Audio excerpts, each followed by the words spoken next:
Hey, welcome to today's podcast. This episode, I am thrilled to be joined by Campbell MacInnes. He's a seasoned expert in the network solutions and architecture. He's currently serving as a strategic solutions architect at Presidio, brings a wealth of knowledge and experience from an extensive career. He's been with places that you may know of like Staples, and continually demonstrates his expertise in designing and implementing advanced networking.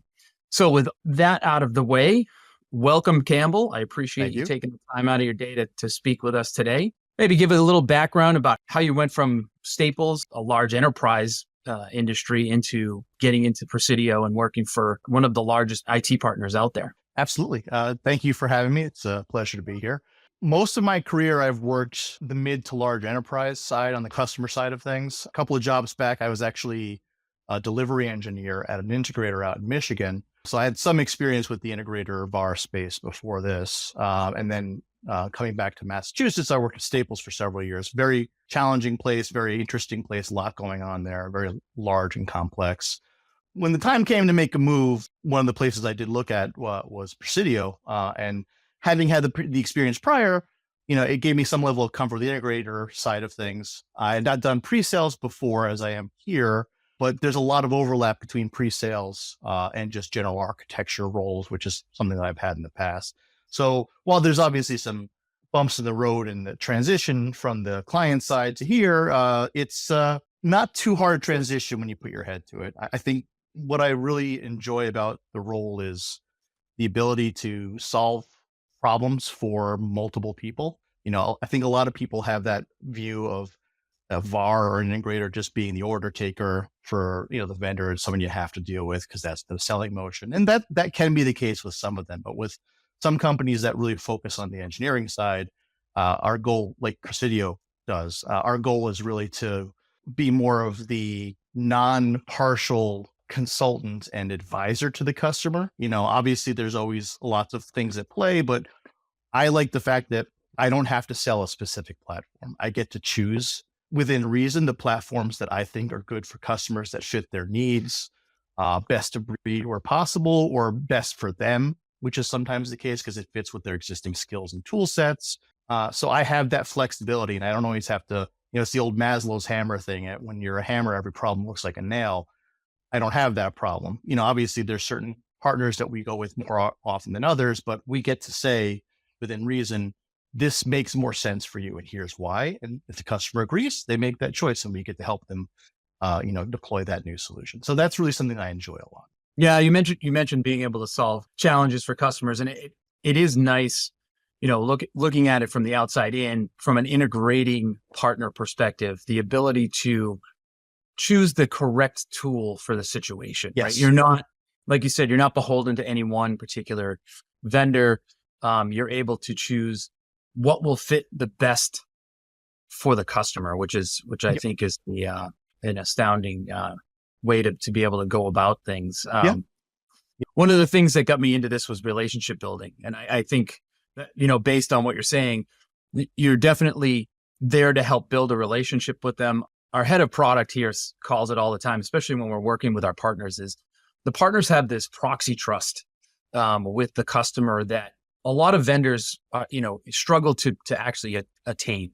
Yep. The ability to go speak with you guys at Presidio and have that proxy trust because they know you're already a trusted partner within the organization. You've probably done multiple projects with them, and the ability to then layer on top of the technology. So whenever Aviatrix is brought in from a customer perspective by Presidio, there's already that proxy trust there where you've already talked to them about it. They have an understanding of what Aviatrix is doing, so that there's some symmetry there with us, which is great.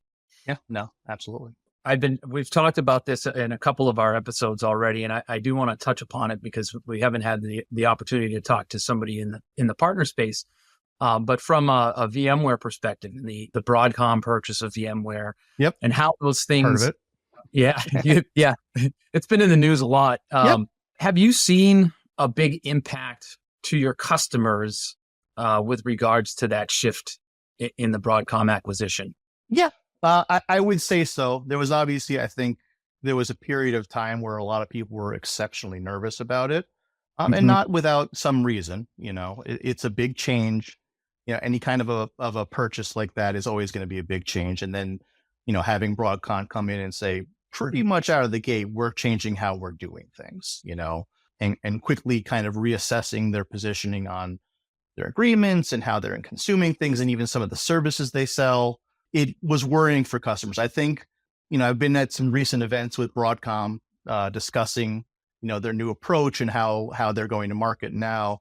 And I think what come out of it is that there's been something of fundamental shift in how Broadcom positions their product set, especially on the licensing side, and how they group things towards simplification, which can be a benefit for customers.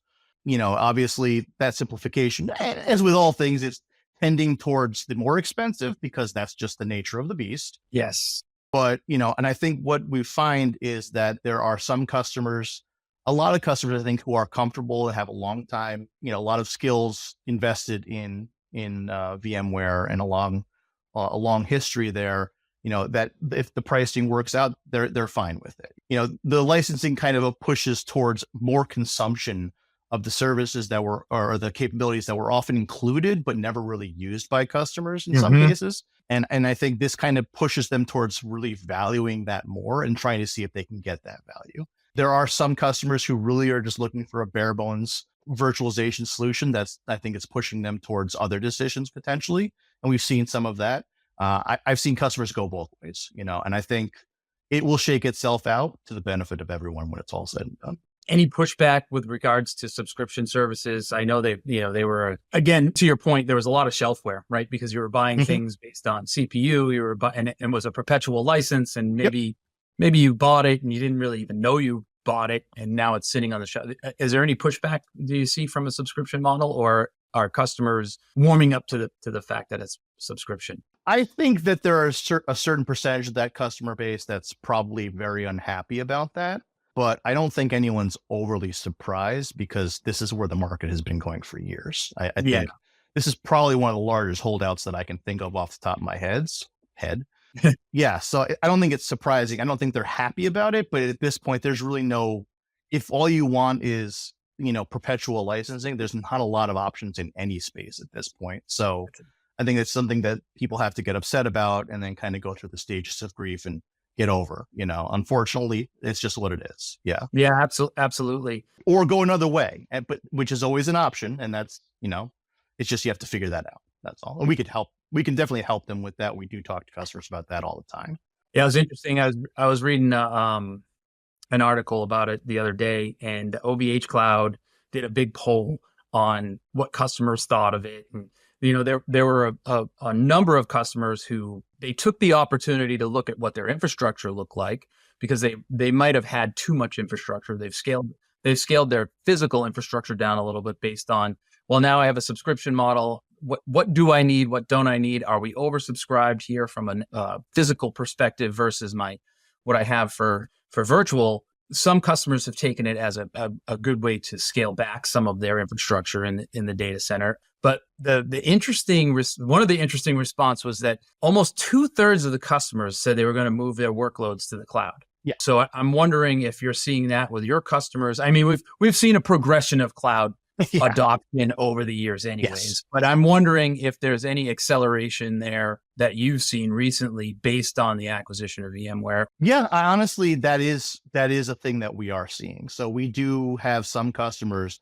especially in sort of the small, mid, maybe even mid-large commercial space, that are really seeing like a pending renewal and looking at it as a break point for them to try something they've been talking about for a while, which is getting things in the cloud. We have some rapid migration offerings that we work with customers to do into Azure and AWS and GCP. And we've had some of those where it's like a 50 to 500 workload kind of environment where they've got hardware renewal, refresh, they've got licensing renewal coming up. They're like, maybe this is the reason to fish or cut bait, and let's go. And we get them up there. And I think the thing we always, as you say, we've seen this come and go over the years with cloud adoption. The thing we always have to caution these customers on is, by and large, just taking everything and shoving it into Azure or AWS, not enough on its own. It'll work, but it won't be necessarily as cost effective as you'd like to be. So there's some shaping. You have to do some refactoring, some adoption of maybe some native services to replace some existing things like databases and the like, so short term, let's get it up there, get you out from underneath this pending problem that you foresee. And then, let's talk about the next step. But that is something that we are seeing and helping customers with. Yeah. And on that topic, so I know Presidio is a large AWS. Mm-hmm. Would you say right now that that's your largest cloud partner working with? From our perspective, from an Aviatrix perspective, we see a lot of Azure customers today. But GCP is definitely mixed in there pretty heavily, with OCI still kind of being a distant fourth. Are you seeing more uptick in the GCPs and the OCIs? Are you still seeing mostly, the AWS, just directly into AWS and Azure? We've seen a small uptick in GCP. I'm not as privy to all of that comings and goings as some others in the org. So I might not have my finger entirely on the pulse of that, but from what I've seen anecdotally, we've seen some uptick in GCP. OCI has always been a little bit here, a little bit there. It's usually, do they have Oracle licensing that they need to account for? As you said, AWS is our largest hyperscaler partner, but most customers have at least some Azure, as you say. I mean, whether they're using some of the SaaS services like O365 and SharePoint, and it's just a logical progression from there to say VDI or something like that, that's usually a path that we see. So even customers who have, they're saying AWS is our first cloud, this is where we're focusing all of our app dev to, they usually have some Azure as well. Not always, but often. So it's far more common, I think, to have someone be almost all Azure than to be almost all AWS. But those are definitely the two big players that we still continue to see. That's basically what we're seeing as well. It's really AWS, Azure are the two big ones. Yeah. GCP is they definitely have a good foothold in a lot of places, but definitely AWS, Azure first and second, GCP, and then OCI. Yeah. I think OCI is doing some really interesting things. Yeah. I think they're working on partnering with different clouds to make connectivity easier and cheaper too. They tend to have a much lower charge model for a lot of their network functions, at least, which is an area of focus for me. So that's certainly something that speaks, positively for them. And as I said, I have more than a couple of customers, usually on the larger side, that do have OCI deployments. It's always going to be there. It's a good cloud. I would say it has good features and good capabilities. It's probably just in a lot of places, it's a little behind the others, but it still does everything you need it to do. So when we talk about customers who are using AWS versus Azure versus GCP versus OCI, I'm curious to know what you guys are seeing from a multi-cloud perspective. Do you see a lot of customers challenged with multi-cloud connectivity and hybrid connectivity, right? Because I'm sure there are still a lot of customers who are still leveraging data centers. I think my own opinion on this is that I think it'll be mostly hybrid going forward as we start talking about that. So I'm curious to see what you guys are seeing from a integrator perspective. Yeah, no, I mean, that's, as you say, we do mostly see at least some hybrid.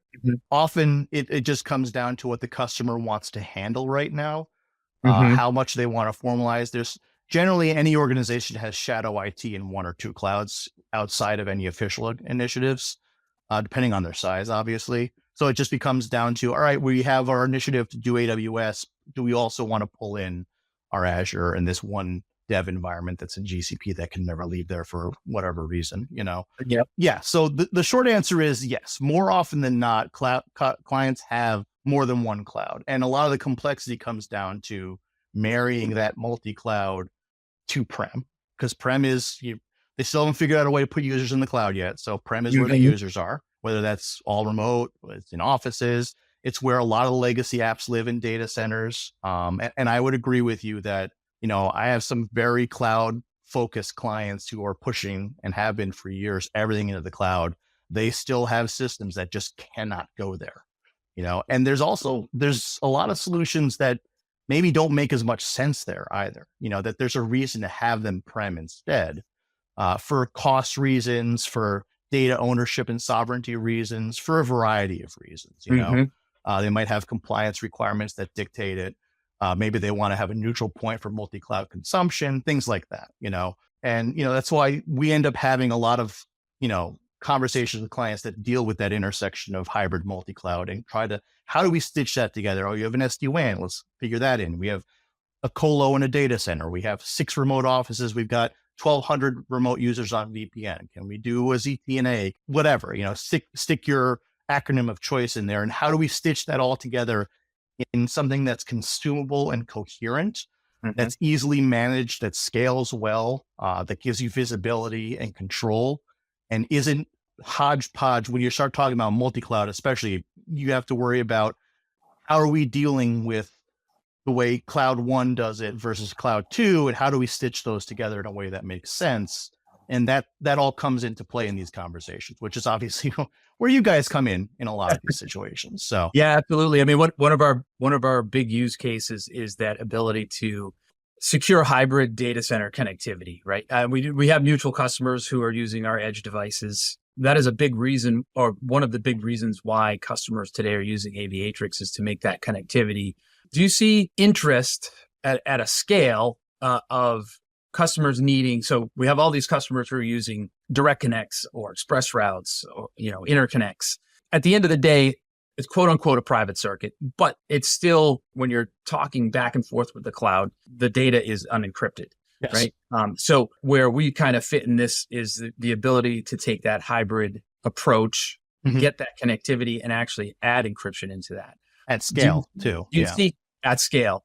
Do you see customers struggling with that connection as far as wanting that encryption? Absolutely. I think when we get into these conversations with customers and we really dive into what the connectivity needs to look like, what your security and compliance requirements are, one of the very first questions we always ask is, what are your encryption in flight requirements? If this is something that is important to your organization because of whatever regimes that, compliance regimes you need to work underneath, whether you're state and local, whether you're in a protected industry like healthcare or what have you, what are those drivers? And I would say probably about 30 to 40% of the customers come back and say, this is important to us and we need to have this.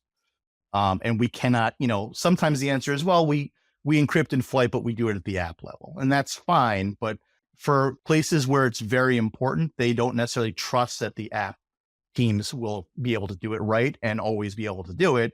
So having the actual pathway itself, the network encrypted, solves that problem very easily.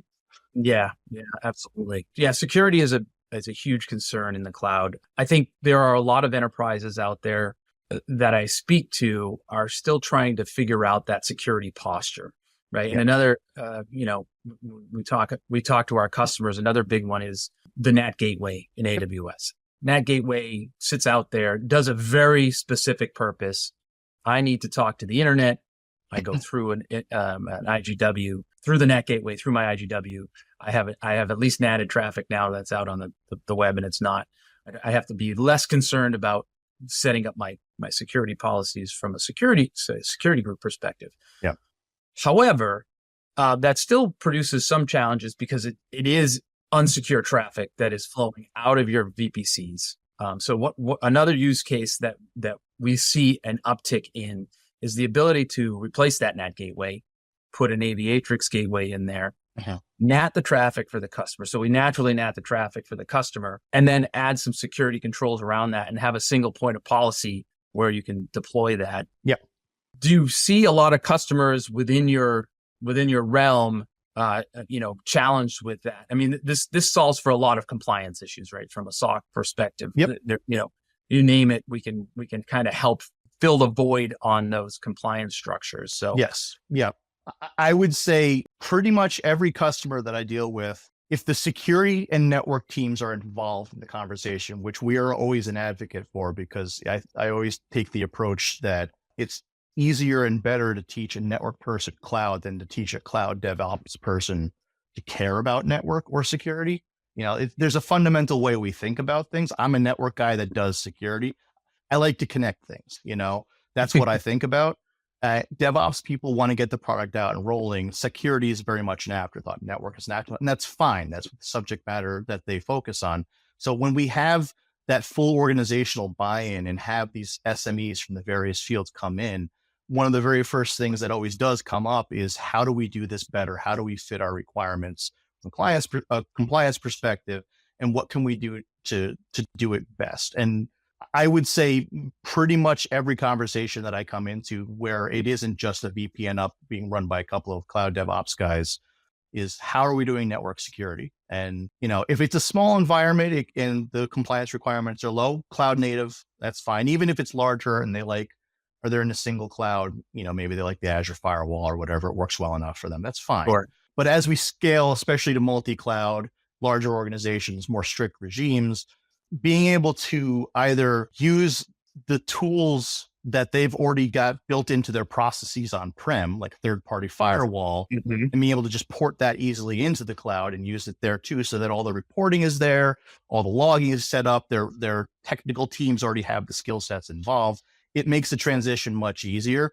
And, that's one of the places where Aviatrix really shines, is that ability to take a cloud, a third-party firewall and very easily insert it into any of these clouds in a centralized, controlled manner. It can be distributed as well, but we like that central model where we bring that FireNet connectivity in and we steer traffic through it, and then we send it on to where it is, where it needs to go, internet, prem, east, west, what have you.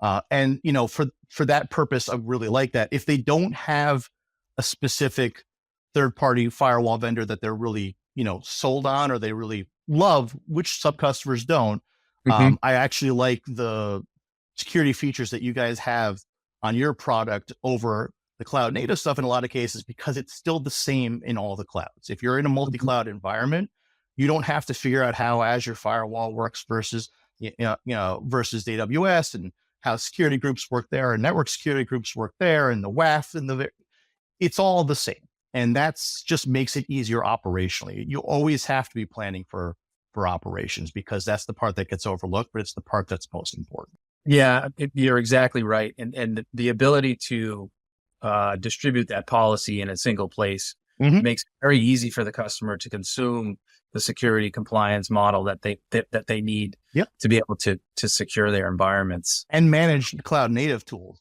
features as well, right? So absolutely, yeah.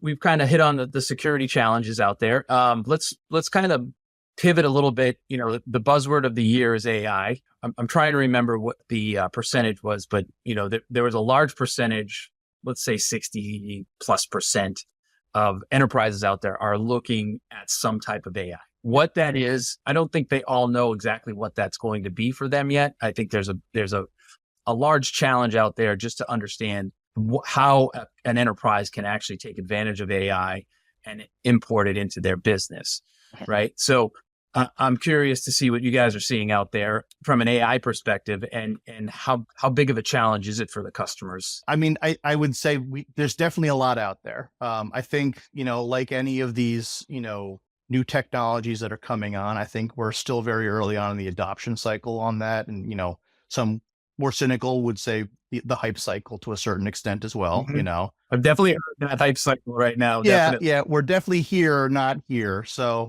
I think there's value there. And we have a lot of customers that are looking at it, whether they're looking at leveraging, a cloud-based service, whether they're leveraging a private on-prem. There's GPU as a service solutions out there that they can leverage as well if they don't want to buy a full platform. There are options out there, and we do talk to customers about all of them. It is definitely in the conversation point for a lot of clients. I think it just comes down to whether it makes sense for them, for their business needs, and solves a problem for them. And I think, for those that find that it does, we do have customers that are deploying smaller test environments to spin up on-prem, AI environments just to see the value they can get out of it and then try to grow from there. We have others that are just going whole hog into cloud-based solutions.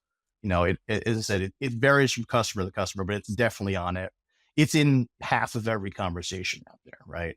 Oh yeah. Yeah. Well, so based on some of the conversations you've had, a lot of the data that the LLMs that are out there, the data that is behind that, a lot of those customers have proprietary data. Yep. Are they concerned about getting the data to and from data center to cloud data set or cloud to cloud, right? Because you have different clouds have different AI models, different LLM models that they're using, and how they're moving that data around and how they're actually extracting that data into an AI platform, right?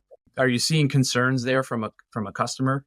Yeah, I mean, certainly for a lot of customers, that data, that's them. That is their product, that is their value add, that is, their advantage. You look at like pharmaceuticals and biopharma and things like that. Their research, their data, that's all they are.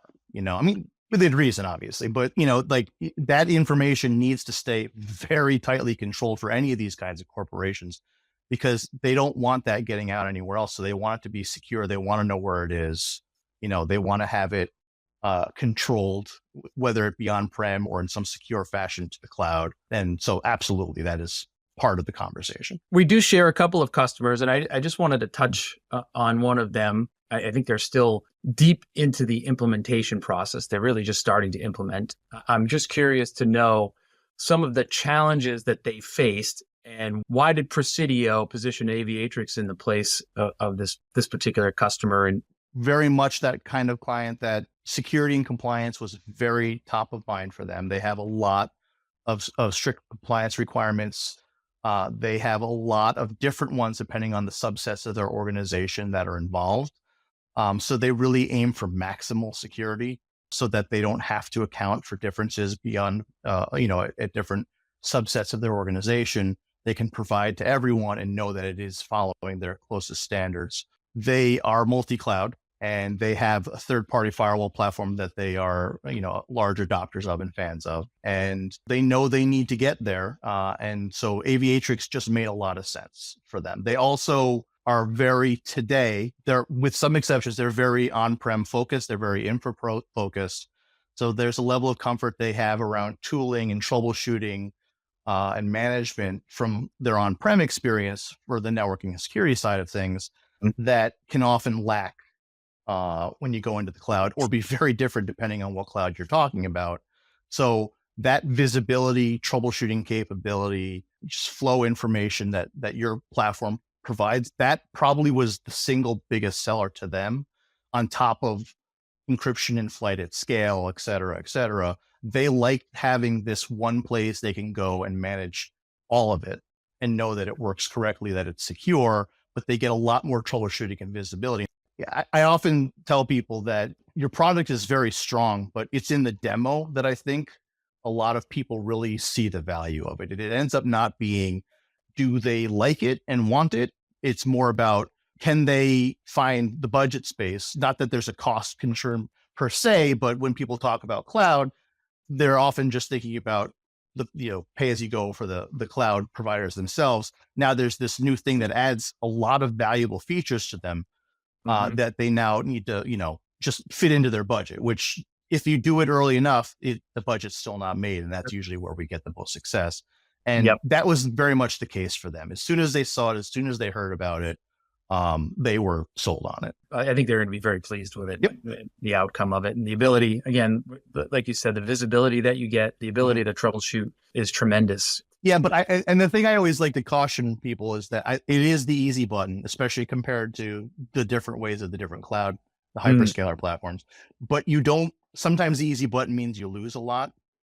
It's either on or it's off. You still get a lot of that control, fiddliness, if you want it, the ability to really tune things and get into the weeds a bit in a way that, the easy button alone doesn't really account for, Yeah. You can click a button and it just works, but you could also get in there and tune the heck out of it. Exactly. It's a little bit more tunable than your standard. You could almost equate it to, hey, I wanted to use, NSX, early days NSX. I know NSX has become a much more powerful tool today than it was back back when I was really working with it. But you have that SDN flare. It's the easy button. I can make these connections. But it was limited at that time. It was limited in scope to what you could really do. With Aviatrix. You absolutely you're building that software-defined networking, but you're also getting a lot more control with regards to what you can and cannot do with it. Anytime that I can show a flight path I don't remember if you guys have renamed it, but I showed that to any networking guy that does troubleshooting or person, and they are like, "Yep, nope, I want that." you know. So Well, I am going to throw you a little bit of a curveball, something that we didn't prep for. I was with Juniper for 6+ years. Their acquisition is on the horizon now. I think they've reached all their hurdles pretty much from an EMEA perspective, or I should say just a global perspective, as far as are they going to be able to actually have HPE and HPE actually acquire them. So it looks like it's imminent, and it's probably going to be sometime within the next 6 months at the very latest 6 months. What's your take on that from an integrator perspective? I know you guys were doing some work with them, especially from a Mist perspective. Yep.